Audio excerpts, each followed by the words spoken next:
Okay, Bismillahirrahmanirrahim. Assalamu alaikum to all of you.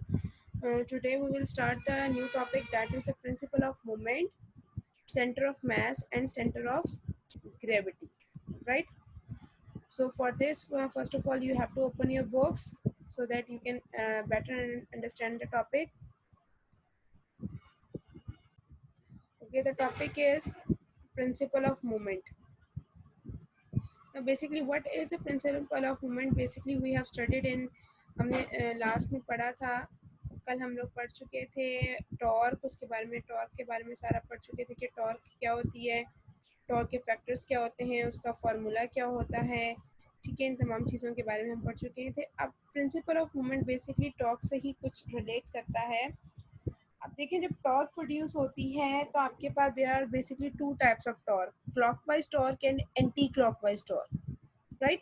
Clockwise and anti clockwise torque. अब देखिए, अगर body clockwise direction में move कर रही है, रोटेट कर रही है, तो वो क्लॉकवाइज टॉर्क होगी। और अगर बॉडी एंटी क्लॉकवाइज टॉर्क की डायरेक्शन में मूव करे तो अल्टीमेटली वो एंटी क्लॉकवाइज टॉर्क होगी, ठीक है। अब इसको कैसे आप समझ सकते हैं कि किस तरह से क्या कौन सी टॉर्क क्लॉकवाइज होती है, कौन सी एंटी क्लॉकवाइज होती है, इसकी ये डायग्राम सामने जो सीसॉ की बनी हुई है, हम इसको अंडरस्टैंड करते हैं।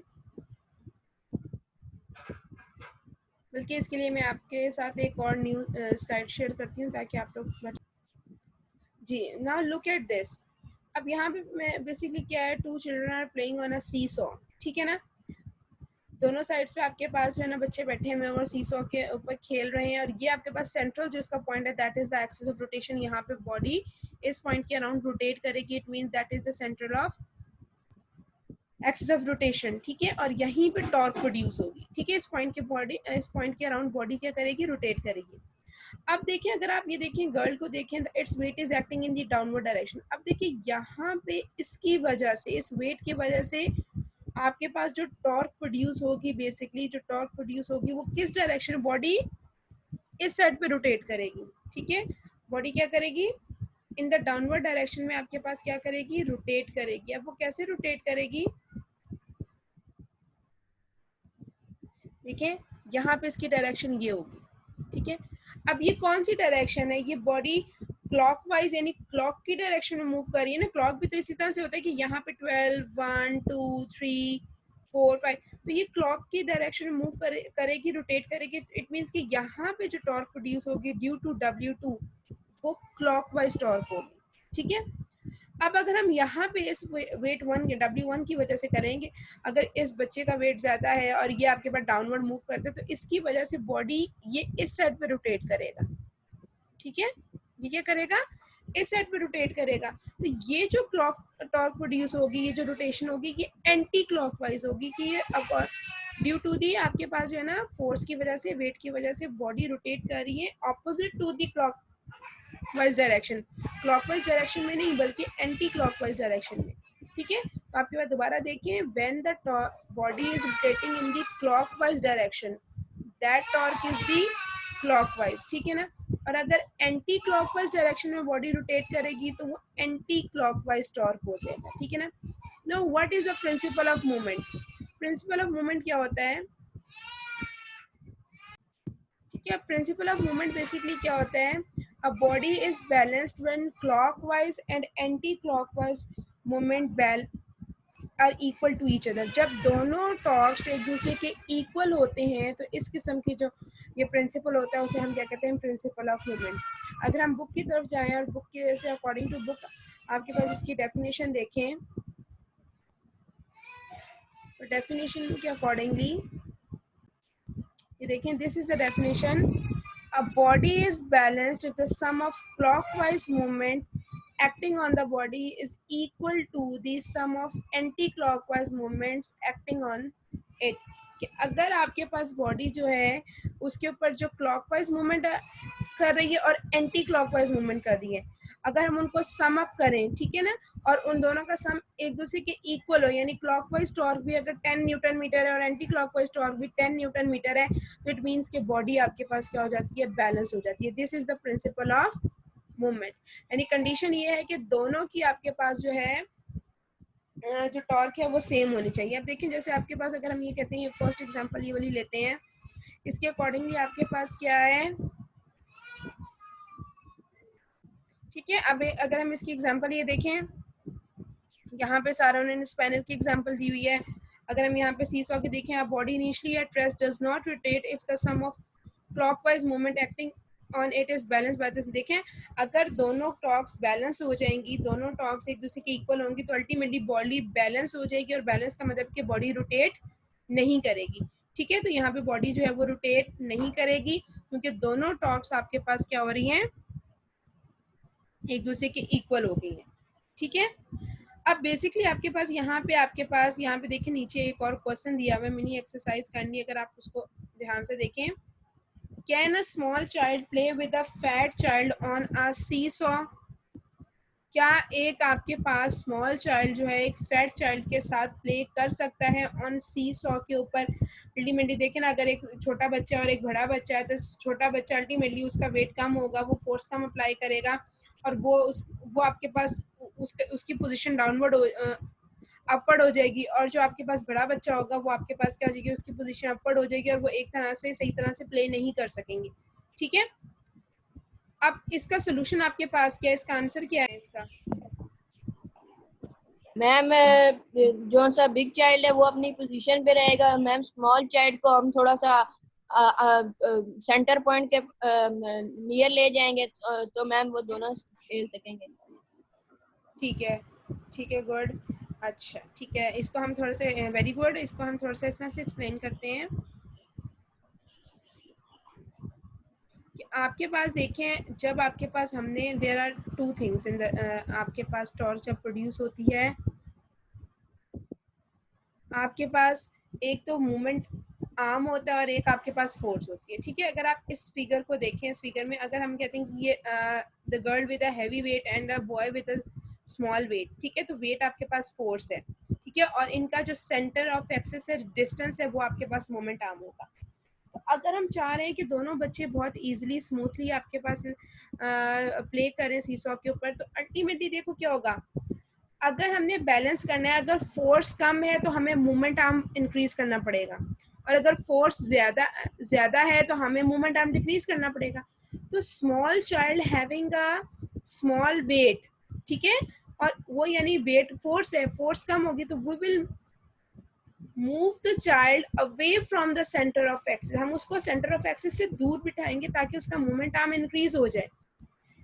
Large child have a heavy wait, उसका वेट ज्यादा होगा, यानी वो ज्यादा फोर्स अप्लाई करेगा, तो उसको बैलेंस करने के लिए हम उसका मूवमेंट आर्म डिक्रीज करेंगे। और मूवमेंट आर्म कैसे डिक्रीज करेंगे कि हम उसको क्या करेंगे, it will move towards the axis of rotation, हम उसको एक्सिस ऑफ रोटेशन की तरफ लेकर जाएंगे ताकि वो क्या करे, अपना मूवमेंट आर्म डिक्रीज करे और टॉर्क जो है वो इक्वल टॉर्क प्रोड्यूस करे, ठीक है।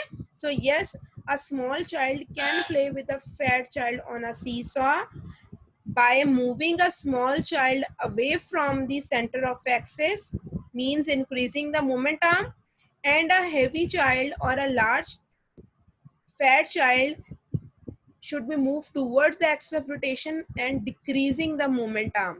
Then clockwise and anti-clockwise movement will balance each other, both are equal and they can play easily on the seesaw. अब आप रीड आउट करें। Can a small child play with a fat child on the seesaw? Explain how. ठीक है, इसका answer मैंने आपको अभी बताया, ठीक है। Now read the second question.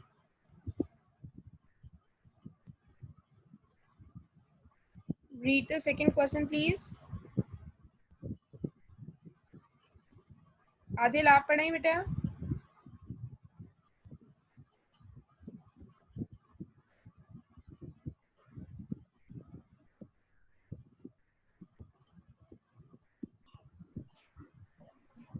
Question number 2 read out करें।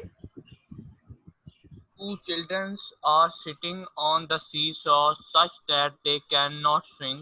What is the net force, net torque in this situation? Zero. Can you tell me the answer, what is the answer of it?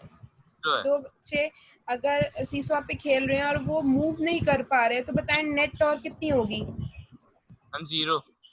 Very good, the net torque is zero. Zero क्यों होगी? क्योंकि आपके पास जो है, क्योंकि वो move ही नहीं कर पा रहे, जो क्लॉकवाइज, ये फिगर नंबर 4.14, ये जो सेकंड फिगर है, both are having the same distance from the axis of rotation, दोनों का एक्सिस ऑफ रोटेशन से डिस्टेंस भी सेम है, दोनों का वेट भी सेम है, तो क्लॉकवाइज और एंटी क्लॉकवाइज टॉर्क जो होंगी वो इक्वल होंगी, और जब वो इक्वल होंगी तो अल्टीमेटली आपके पास they will not produce rotation torque produce नहीं करेंगे, ठीक है। तो ये तो हो गया इसका answer.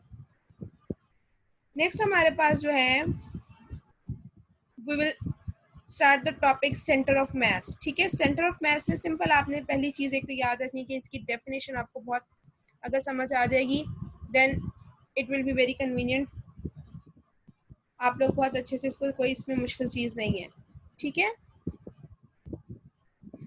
What is the definition? Center of mass of a system is such a point where an applied force causes the system to move without rotation. Centre of मास एक ऐसा पॉइंट होता है बॉडी के अंदर कि जिस पॉइंट पे अगर आप बॉडी के ऊपर फोर्स लगाओ तो बॉडी रोटेट नहीं करेगी, ठीक है। कोई भी पॉइंट ले, देखें आपके पास, जैसे कि आपके पास एक आपको ये नजर आ रही है बॉडी, एक एंड हैवी है, एक एंड आपके पास जो है ना वो लाइट है, ठीक है। अब आपके पास ये इसका सेंट्रल पॉइंट है, अगर आप देखो इस पॉइंट पे जहाँ पे ये एफ है, इस पॉइंट पे अगर आप फोर्स लगाओगे तो अल्टीमेटली ये बॉडी एकदम रोटेट करना शुरू हो जाएगी, ठीक है। तो इट मीन्स कि सेंट्रल पॉइंट वो कोई एक ऐसा पॉइंट आपने उसमें सेट करना है कि जिस पॉइंट पे अगर बॉडी पे जब आप फोर्स लगाओ ना, जैसे ये देखो फर्स्ट फिगर में ये जो ओ है, हम इसका ये ओ पॉइंट पे अगर हम फोर्स लगाएंगे तो बॉडी मूव तो करेगी लेकिन रोटेट नहीं करेगी, ठीक है। तो इट मीन्स कि ये वो पॉइंट है जो कि आपके पास क्या होती है, इसका सेंटर ऑफ मास होता है। अच्छा, अब इसमें एक और चीज, अगर एक सिमेट्रिकल बॉडी है, मतलब जैसे स्क्वायर है, आपके पास सर्कल है जिसमें चारों तरफ से बॉडी का सेम मास होता है, उसमें सेंटर ऑफ मास जो होता है वो सेंट्रल पॉइंट होता है, उसमें सेंटर ऑफ मास क्या होता है, सेंट्रल पॉइंट होता है। लेकिन अगर एक ऐसी बॉडी है जिसमें आपके पास ये देखें, आपके पास एक एंड हैवी है और एक हैंड आपके पास एंड क्या है, आपके पास लाइट है, तो यहाँ पे सेंटर ऑफ मास जो होता है वो टूवर्ड्स द हैवियर एंड होता है, वो आपके पास क्या होता है, टूवर्ड्स द हैवियर एंड होता है। तो इट मीन्स कि आपके पास वो पॉइंट जहाँ पे बॉडी रोटेट ना कर सके, उस पॉइंट को हम लोग सेंटर ऑफ मास कहते हैं, ठीक है। अब देखिए इस फिगर में अगर हम इस पॉइंट पे फोर्स लगाएंगे तो अल्टीमेटली ये रोटेट हो जाएगा, तो इट मीन्स कि ये वाला जो पॉइंट है ये सेंटर ऑफ मास नहीं है, ठीक है। Now what is centre of gravity?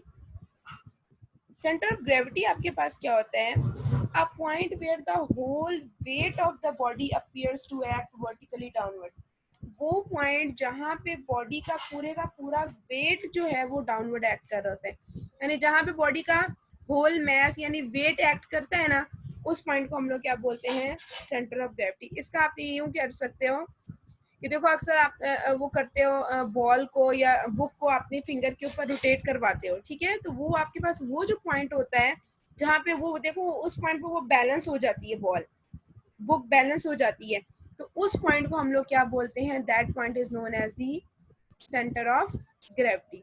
अगर हम इसका थोड़ा सा डिफरेंस करना चाहें कि what is the difference between centre of mass and centre of gravity, तो इसके लिए छोटी सी देखें, this is centre of mass is the point at which the distribution of mass is equal in all direction.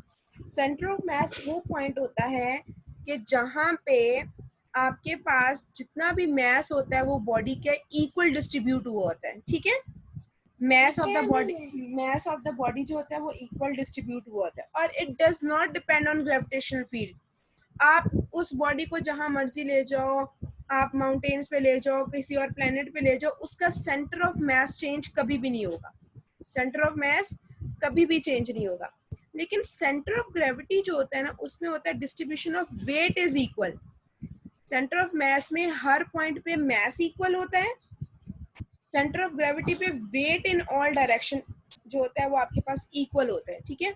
But it depends on gravitational field, लेकिन जो centre of gravity होता है वो ग्रेविटेशनल फील्ड पे डिपेंड करता है, वो कब with the passage of time या फिर कहीं कहीं जहाँ पे अगर हाइट चेंज है, जी की वैल्यू चेंज हो रही है, तो आपके पास सेंटर ऑफ ग्रेविटी भी क्या होता रहता है, चेंज होता रहता है, ठीक है।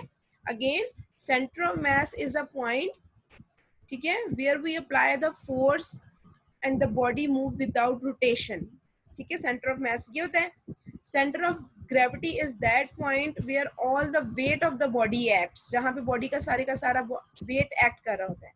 Second point, centre of mass does not depend on gravitational field but centre of gravity do depend on gravitational field, ठीक है, ये ग्रेविटेशनल फील्ड पे डिपेंड करता है।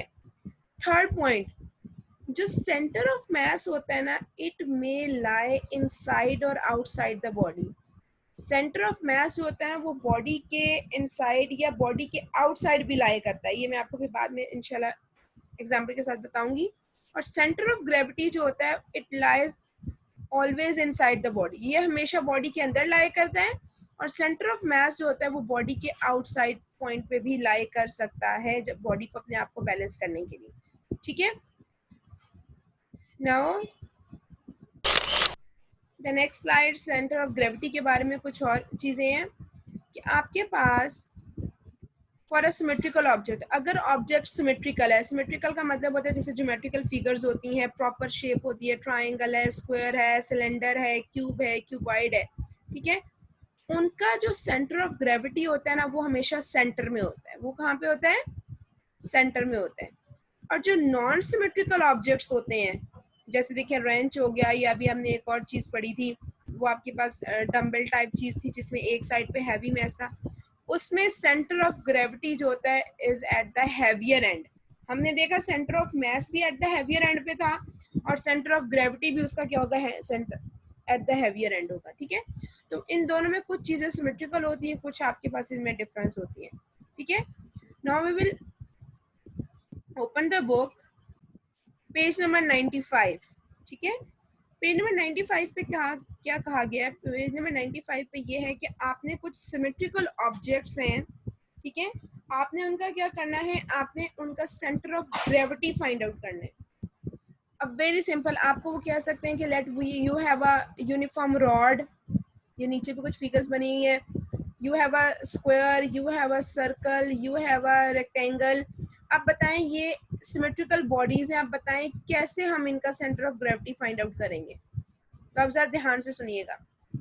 फॉर अ यूनिफॉर्म रॉड है, then its centre of gravity lies at its middle point. ये देखिए लिखा हुआ है, जो इसका मिडल पॉइंट होगा, मिडल पॉइंट पे आपके पास इसका जो है वो सेंटर ऑफ ग्रेविटी लाई करेगा।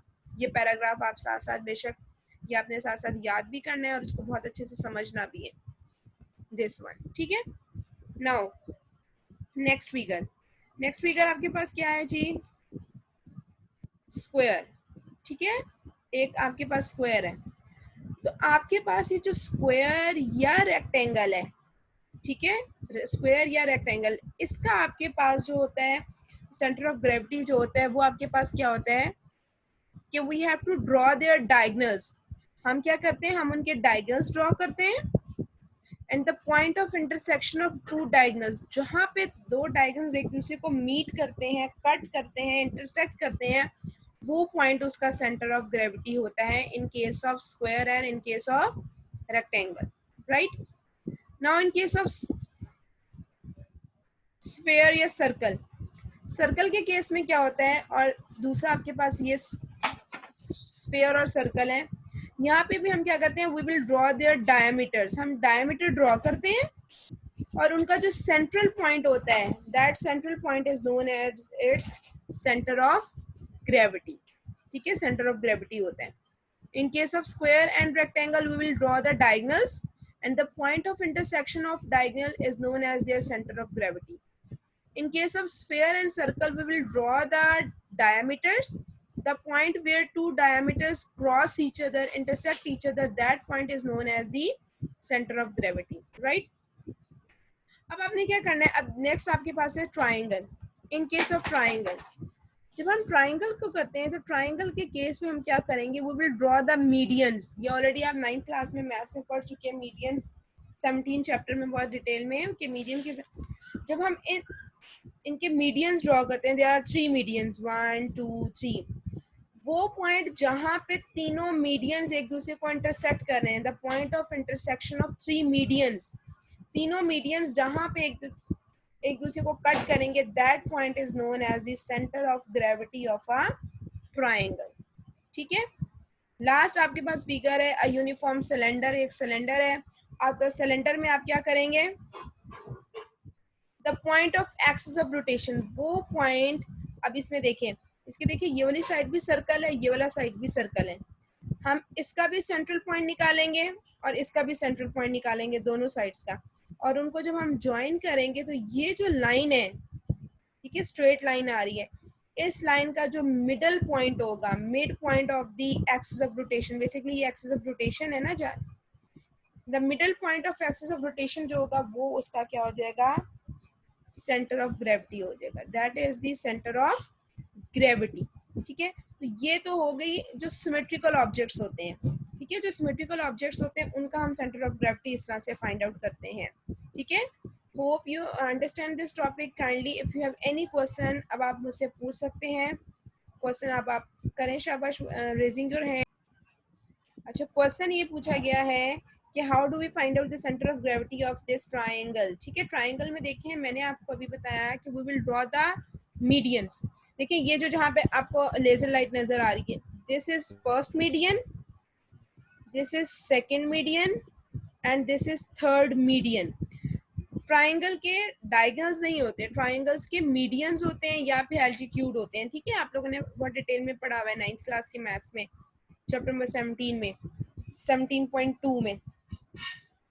अच्छा, अब बेसिकली आपके पास यहाँ पे क्या है कि these are the three medians, ये थ्री मीडियंस है, वो पॉइंट जहाँ पे ये तीनों मीडियंस एक दूसरे को क्रॉस करते हैं। जैसे देखें, अगर हम लाइन ड्रॉ करते हैं 1 2 3, ये तीन लाइनें और ये एक पॉइंट पे एक दूसरे को इंटरसेक्ट कर रहे हैं, तो यहाँ पे भी ये दे आर थ्री मीडियंस और ये एक दूसरे को इंटरसेक्ट कर रहे हैं, तो उस पॉइंट को हम लोग क्या बोलते हैं, that is the centre of gravity. वो उसका क्या हो जाएगा, सेंटर ऑफ ग्रेविटी हो जाएगा, राइट।